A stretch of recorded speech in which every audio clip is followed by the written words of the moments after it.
So psychology and psychiatry has been infamously held by the neck because of pills. This is something that, has been like a raising concern in everybody's mind, because at least that stigma of going to counselors have fortunately come down a little.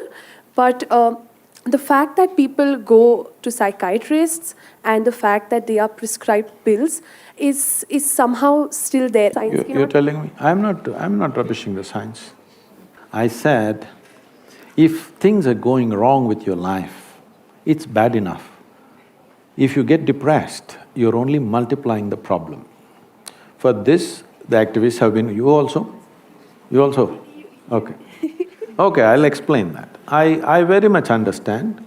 I'm closely associated with various people who are in the profession, and there are many people, because every day I'm meeting thousands of people, not everybody is perfectly sane, a lot of them go off, they need doctor's help, everything. It's not we're discounting that. But if you do not bring the fundamental responsibility in every human being that their physical and mental health is their business, if you do not bring this from an early age, you will see a lot more people will go off. Don't think everybody is pathologically ill, no. Those who are pathologically ill, without medication for periods of time, they may not be able to come out at all. Some of them will never come out, that is also there, that's a different matter. But we are talking about all the fringe kind of madness, which all of us have. Something goes wrong, I can also drive myself into depression. I can also drive myself into depression. Something that I want doesn't happen. Everybody capable of driving themselves into depression, isn't it so? Is it possible or not? So what you're saying is… Depression is not a choice? I mean, is that what you're saying? You think depression is a choice? Please understand, there are some who are pathologically ill. It gets them in spite of themselves. But many of them push themselves into it. Suppose you get very angry, what is the expression you use? I'm mad at you. So consciously, willingly you're getting mad because you get some results in the society. If you keep trying it, because the line between sanity and insanity is so thin, if you push, one day you will cross. There are many people in the world who need not be ill, both physically and mentally, not just mental illness I'm talking. Both physically and mentally, they need not be ill.